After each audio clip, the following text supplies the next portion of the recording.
Hi, I'm Pam Heller, AccuQuilt's cutting expert. And I'm Erica Bodker, AccuQuilt's creativity expert. All right, quilters, today is all about cutting and sewing a block using the Go Nosegay die. This block, it's bigger than I thought, Erica. Yes. It finishes to a 10-inch block, and since the shapes are on a 6x24 die board, it will fit through all of our cutters. So we have our die and our test block. That's right. Okay. The die's got 8 distinct shapes, and they would be difficult to cut by hand, and they aren't found. We've got shapes that aren't found in our cubes on this die, too. Now, the shapes all include a 1/4-inch seam allowance. They've got those specialized dog ears, of course, and two-tone foam, so you can tell exactly where your shapes are.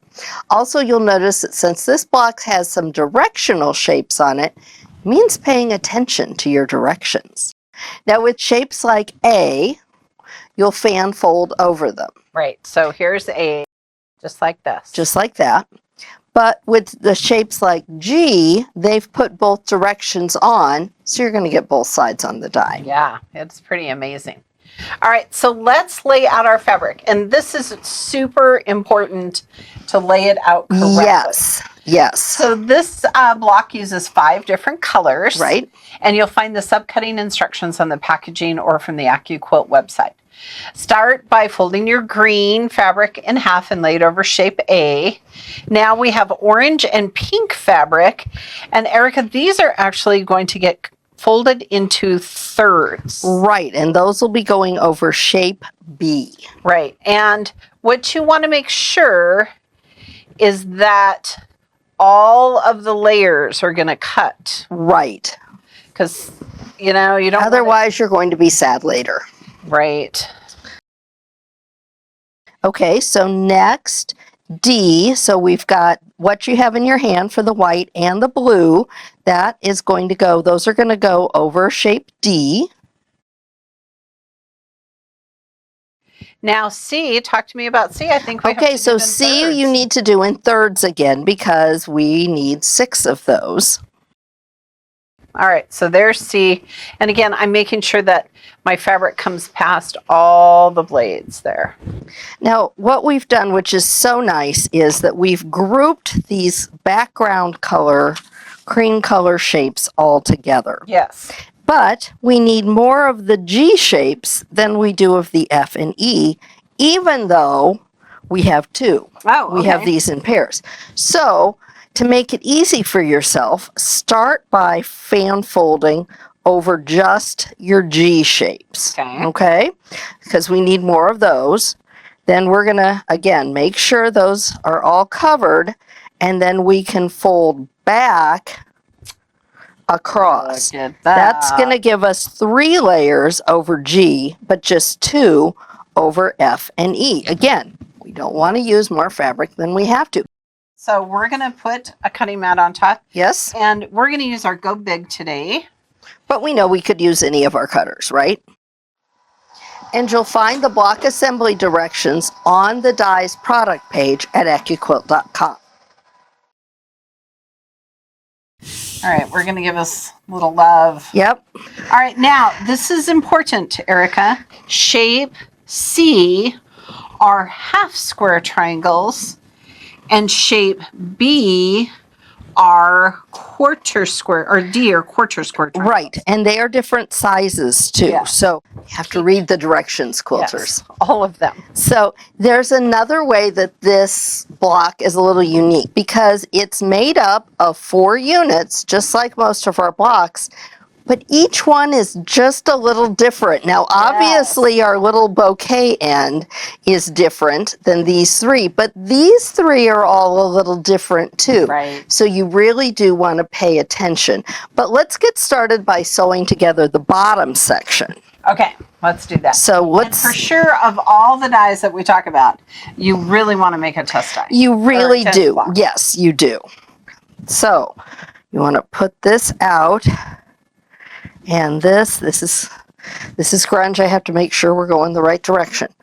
So you can see when I have it laid out, we're going to make a square unit. Right. Okay. So I'm going to sew these 2 sides together. Okay. And those dog-eared corners Look at how well those are matching up. Yeah.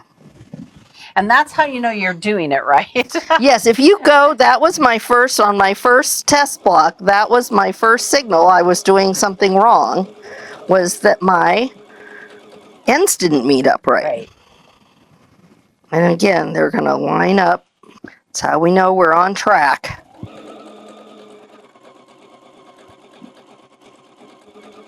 We're going to press these open. We're going to be building up a little bit of bulk in the center.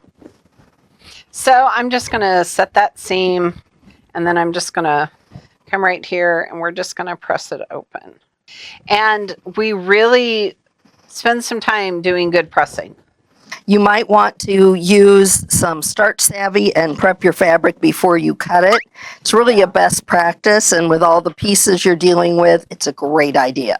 And especially this one, because if you wanted to, you could have folded it in thirds and then pressed it. Right. You know. So we're going to go ahead now and put these two together. If you're making a project, you want to make all of the same quarter blocks. So if you need 6 Nosegay bundles, then you want to make 6 of these blocks. And then so the next quarter block and the next quarter block and the next, you want to do them all at the same time so you can change. It also helps you keep track of the pieces. Press this seam open. We're working with our shape D pieces. Now, because these are quarter squares, we have to pay attention to how they're laying out, and we have to pay attention to the lineup too, because there's a left and a right. Yeah, they are not the same. They are not. So 2 of them we want laid like this. 2 of them we want laid like this.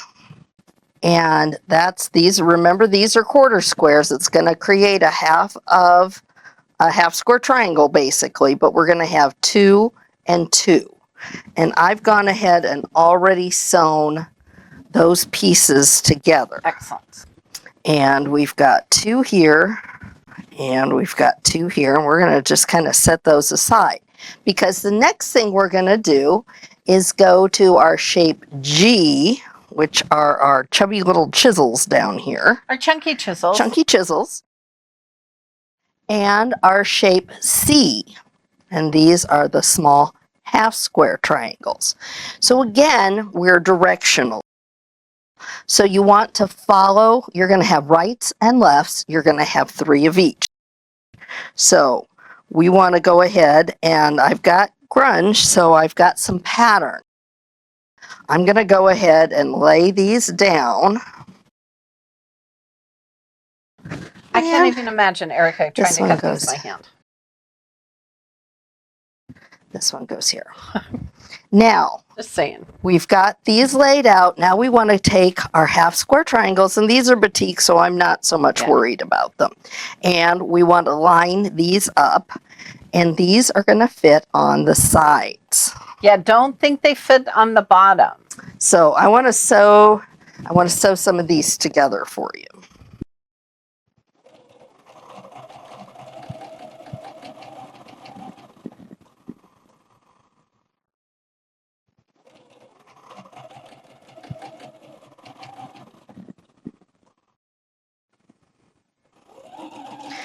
And again, it's all about directions here. Right. So you really do want to do a test block here. So these you'd go ahead and press open. And if you can press one of them for us, that'd be great. You bet. And typically, Erica, we sew half square triangles on the long end to create squares. We do. But on this one, we're going to sew the corners together. We do. So here's one that's sewn together. So again, we've got our 2 sides. Now you want to go back to your pattern again, because we've got 2 colors of diamonds, right? We've got pink and orange. And so we're going to go on our left side. This is actually our left side. These are going to get the pink ones. And I'm good at looking at colors. So our pink ones are going to go on this way. Our orange ones then go on these pieces. Yes. Okay. And you can see right here in the instructions, You it's all can. very clear. You can't. And handily enough, I went ahead and sewed those pieces together Good on for ya. us. So here's our orange ones all assembled. Here are our pink ones all assembled. Now we've got some pieces left on our board, right? Yes, we do. We've got some E's here. So we need to look at our shape here. And it says to show shape E to one orange and one pink. So remember when I told you that all things are not the same? All things are not the same. So we're not doing the same thing to all of our pieces. And that's important. And that's kind of where I just thought, oh, it's all the same. And oh, alas, it is Alas, it is not. So we're gonna do the rest of it.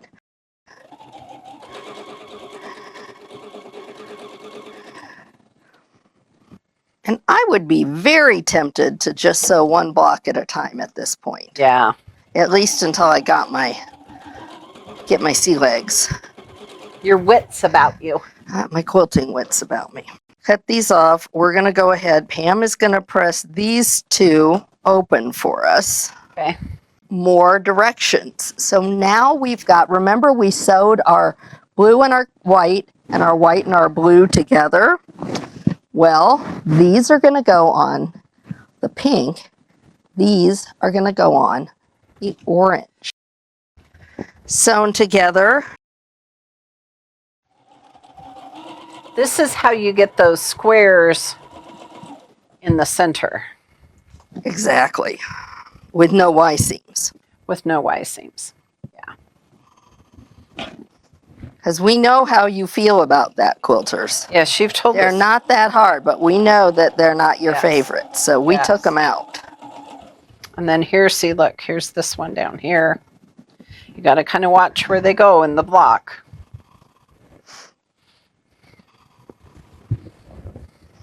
So now the other direction is going on the other color petals.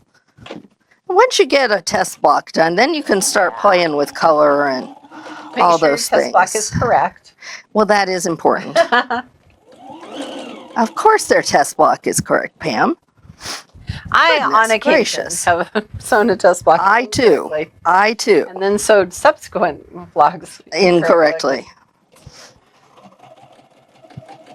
We're going to be pressing open so that then we can go ahead and lay our blocks out. Okay. So this is why the block assembly directions are so important. So you want, remember we've got oranges that have, this orange has a white corner. That's because it's going on the edge over here. Now it needs a pink that doesn't. Let's see, this one is going to go over here.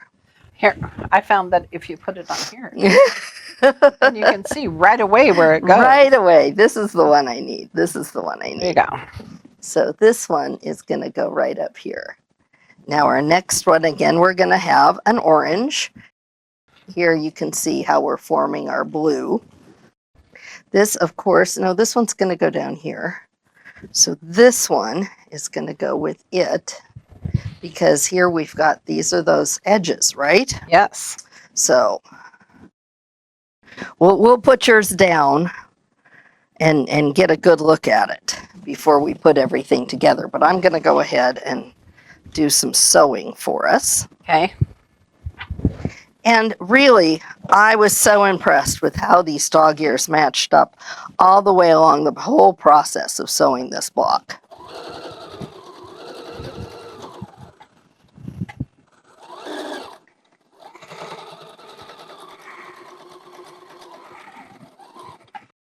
Okay, and this one.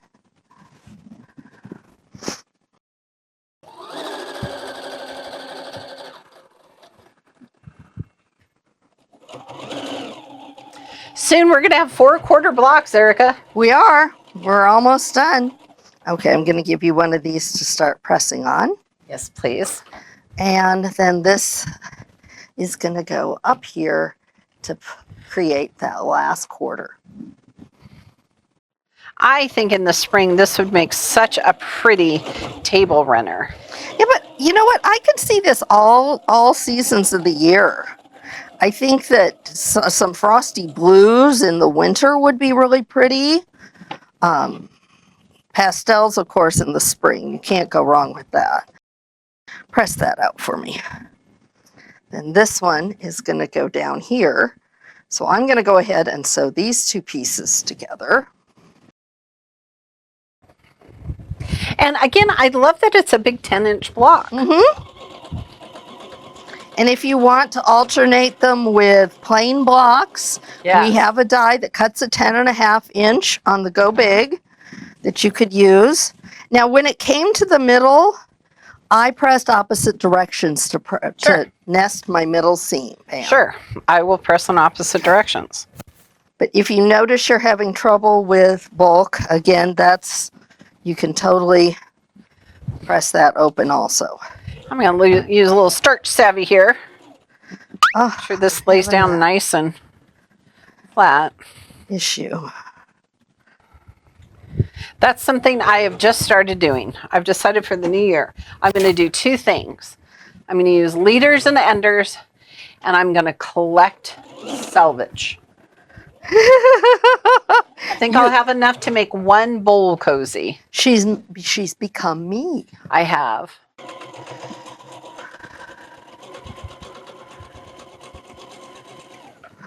Okay. Here we go. Clip off my leader. I'm still working on my leaders and enders quilt. I'll finish it one of these days.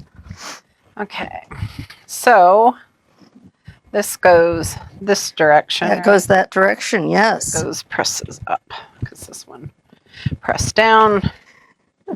And again, I'm going to throw a little starch savvy on there because I can. Right, and I used some starch savvy on some of these before I cut them because they were kind of wrinkly. So when I was prepping fabric, I like to work with a crispy fabric. I do too. Okay, there we go. Look at how pretty that is. Put those together, and then it's a 10-inch block. I'm going to go ahead and place a little pin right on the center where those nest together. And we'll let you see how those are going to just fit perfectly. Actually, I think Erica just wanted to use a pin. Well, you could totally do this without a pin. No, I love that idea of just pinning it right there so it stays together.